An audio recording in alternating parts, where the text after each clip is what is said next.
سے کر رہے ہیں نعرہ تکبیر اور زور سے نعرہ تکبیر، نعرہ رسالت، مسلک اعلی حضرت فیضان سرکار حضور عالی، فیضان سرکار بابو حضور، نعرہ تکبیر، نعرہ رسالت۔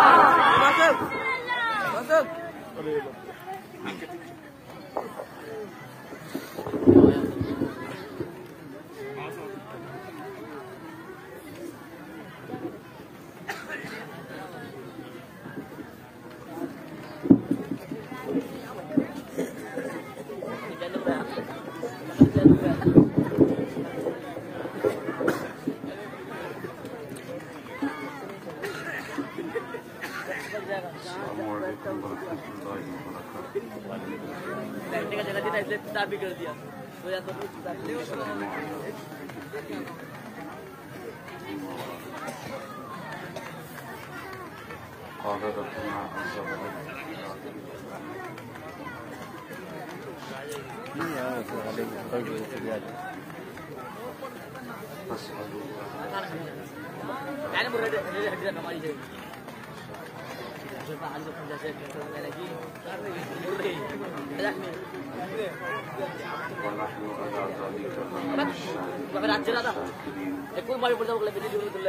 اے بابو بیٹھ جاؤ، سرکار بابو حضور کی آمد آمد ہے، بیٹھ جاؤ، سرکار کی آمد آمد ہونے والی ہے ممبر نور پر۔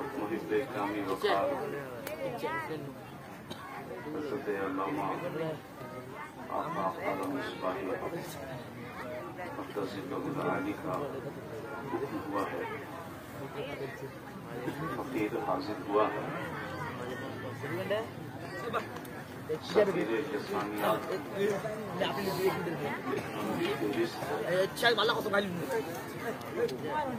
اور شہرستان زبانوں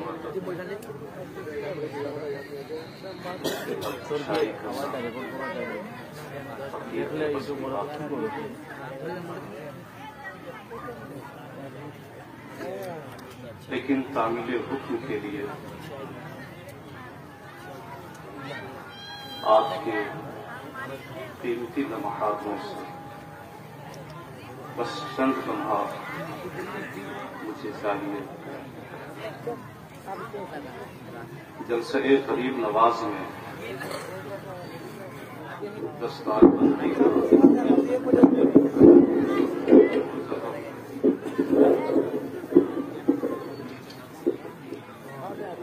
جلسہ غریب نواز میں دستار بندی کا خوبصورت منظر انشاءاللہ پیش ہوگا۔ ہماری جماعت کی مقتدر، معتبر اور مؤخر شخصیات سے بعد ان کے مبارک ہاتھوں سے قرآن کی تکمیل کے بعد دستار حفظ سے نوازے جانے والے ان نونہالوں کو آپ دیکھیں گے اور انشاءاللہ اس کی دعاؤں میں جاتے ہیں۔ میں نے اسی مناسبت سے قرآن پاک کی ایک آیت کریمہ تلاوت کی ہے اور میں چاہتا ہوں کہ اس آیت کریمہ سے اکتساب نور کر کے لفظ کروں۔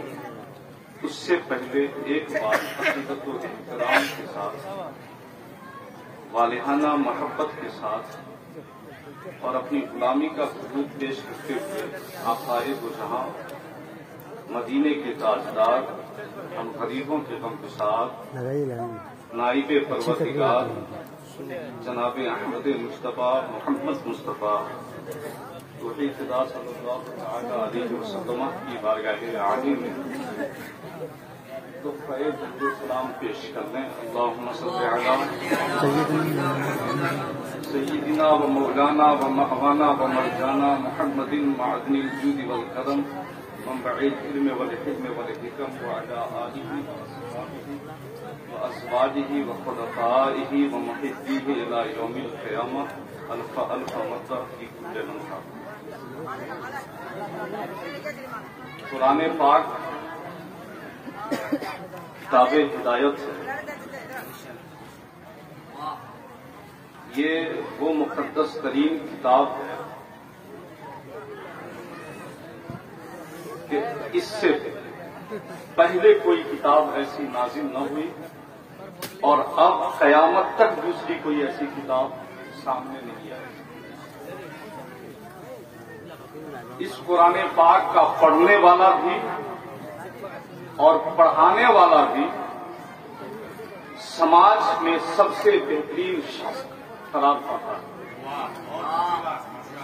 عمرانیات کا طالب علم، سماجیات کا اسٹوڈنٹ، معاشیات کا پڑھنے والا، پولیٹیکل سائنس پڑھنے والا اور میڈیکل سائنس پڑھنے والا، متعدد علوم و فنون سے اپنے آپ کو آراستہ کرنے والا، دنیا اور اہل دنیا کی نگاہوں میں قابل عزت و تکریم ہو سکتا ہے، مگر مدینے کے آقا جناب احمد مصطفیٰ کی نگاہ کرم میں وہ شخص قابل عزت و تکریم ہے جس نے اپنے سینے کو قرآن مجید کے علوم سے آراستہ کیا. جو قرآن سیکھنے والا ہے، جو قرآن سکھانے والا ہے، وہ سماج کے اندر سب سے بہترین ہے. نعرہ تکبیر، نعرہ رسالت، مسلک اعلی حضرت علماء اہل سنت، علماء اہل سنت، جلسہ غریب نواز، جلسہ غریب نواز، جلسہ غریب نواز، نعرہ رسالت. ماشاءاللہ اس وقت آپ دیکھ رہے ہیں خطیب اہل سنت مفکر قوم و ملت حضرت علامہ مولانا ڈاکٹر روح الامین صاحب قبلہ کی آمد ہو چکی ہے. تشریف رکھیں، آپ لوگ اپنی جگہ پہ تشریف رکھیں، حضرت کی زیارت کریں اور ان کی زیارت سے اپنی آنکھوں کو شاد کریں. میں عرض یہ کر رہا تھا کہ ہمارے آقا صلی اللہ تعالی علیہ وسلم نے ارشاد فرمایا، خیرکم من تعلم القرآن وعلمہ. تم میں سب سے بہترین وہ شخص ہے جس نے قرآن سیکھا اور قرآن سکھایا. اگر آپ اس کی مزید قدر و قیمت سمجھنا چاہتے ہیں تو ان مقدس علماء کرام کی مقدس بارگاہوں میں حاضری کی سعادت حاصل کریں اور اس کے بعد پوچھیں کہ اے علماء کرام، آپ ہمیں یہ بتائیں کہ جو دین کا طالب علم ہوتا ہے اس کا مقام کیا ہے، اس کا رتبہ کیا ہے، اس کی شان کیا ہے، اس کی فضیلت کیا ہے. تو یہ علماء کرام فرمائیں گے ہم سے مت پوچھو، مدینے کے تاجدار سے پوچھو. مدینے کے تاجدار نے ارشاد فرمایا ہے کہ یہ طالب علم، ان کا مقام یہ ہے کہ جب یہ چلتے ہیں تو ان کے قدم کے نیچے فرشتے اپنے پروں کو بچھا دیتے ہیں. اور یہیں پر میں یہ عرض کرنا چاہوں گا کہ جب قرآن پڑھنے والے طالب علم کا مقام یہ ہے کہ فرشتے اس کے قدم کے نیچے اپنے پروں کو بچھا دیں، تو جو علماء کرام ان بچوں کو قرآن کے علم سے آراستہ کر رہے ہیں ان علماء کرام کا مقام کیا ہوگا.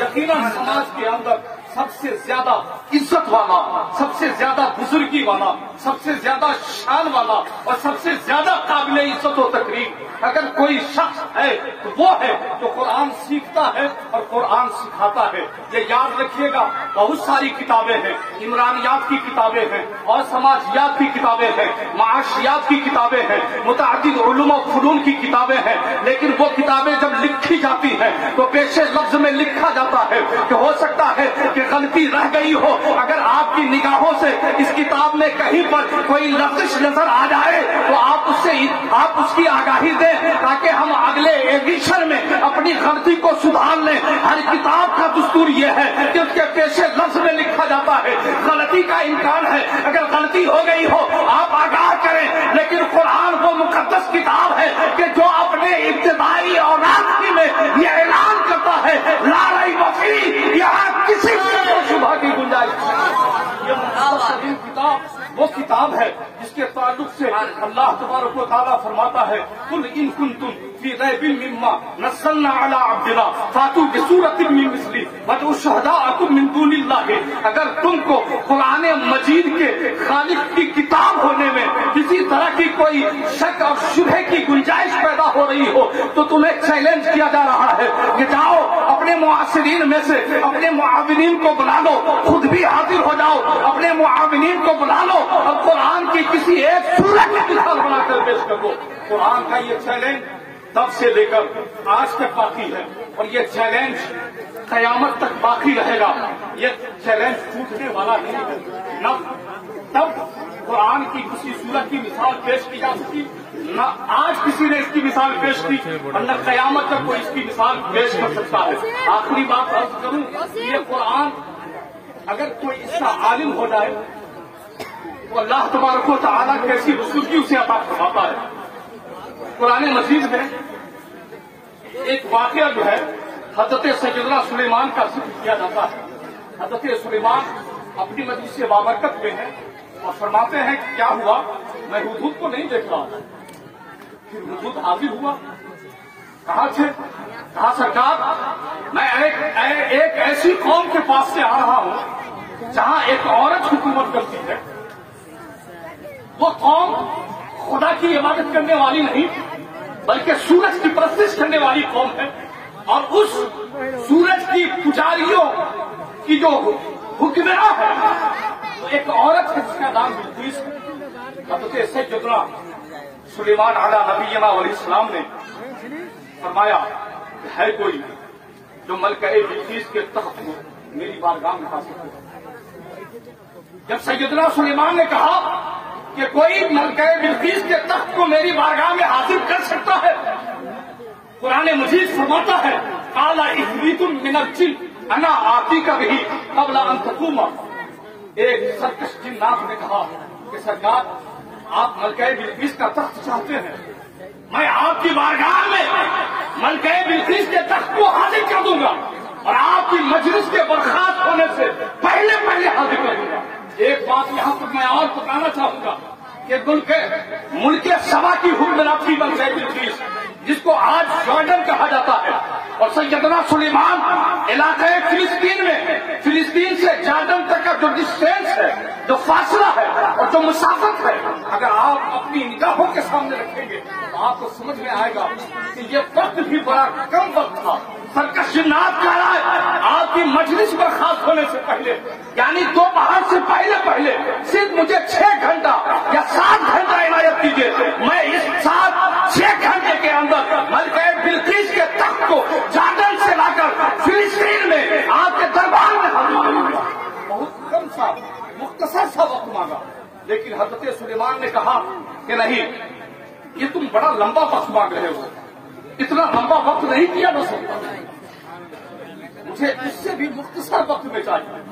تو اب قرآن فرماتا ہے کہ ایک دوسرا شخص وہ کھڑا ہوا اور اس نے کہا انا آتیک بہ قبل ان یرتد الیک طرفک. حضور اس نے مجلس برخاست ہونے سے پہلے آپ کی بارگاہ میں ملکہ بلقیس کے تخت کو حاصل کرنے کی بات کہی ہے، لیکن آپ کا یہ غلام آپ کی بارگاہ میں نیاز مندانہ عرض کرتا ہے مجھے اتنا وقت نہیں چاہیے، میں صرف آپ کی پلک جھپکنے کی جتنی مدت ہو سکتی ہے اس قلیل ترین مدت میں ملکہ بلقیس کے تخت کو آپ کی بارگاہ میں حاضر کروں گا. آپ کی پلک جھپکے گی اور ملکہ بلقیس کے تخت کو آپ کی بارگاہ میں حاضر کروں گا. یہ کون تھا؟ پہلا شخص تو جنات تھا، عفریت من الجن، سرکش جنات جس نے 6 گھنٹہ مانگا. اور یہ کون ہے جو کہہ رہا ہے کہ پلک چھپکنے سے پہلے آپ کی بارگاہ میں تک حاضر کر دیا جائے گا؟ تو قرآن مجید نے اس کے تعلق سے بتایا انہ علم من الکتاب، اس کے پاس کتاب کا علم تھا. وہ ایسا ویسا نہیں تھا، عالم کتاب تھا. اور یہیں پر یہ بات واضح ہو جاتی ہے کہ جہاں سرکش جنات کی طاقت دم توڑ کرتی ہے وہیں سے عالم ربانی کے تصرفات کی شان ظاہر ہوتی ہے. عالم دین، کتاب کا عالم صاحب تصرف ہوتا ہے، صاحب شان و شوکت ہوتا ہے. اور جب اس نبی کے امت کا ایک فرد کتاب کا عالم ہو جائے تو اس کی شان کا عالم یہ ہے کہ جو میرے نبی کے دین سے تعلق رکھتا ہو اور اس دین کا عالم ہو اس کی شان کیا ہوگی. اللہ تبارک و تعالی ہم سبوں کو علماء کرام سے محبت کرنے کی توفیق عطا فرمائے اور سرکار کی محبت کا چراغ بھی سینے میں روشن رکھنے کی توفیق عطا فرمائے. سرکار کی محبت ہی پر موت عطا فرمائے. وآخر دعوانا ان الحمدللہ.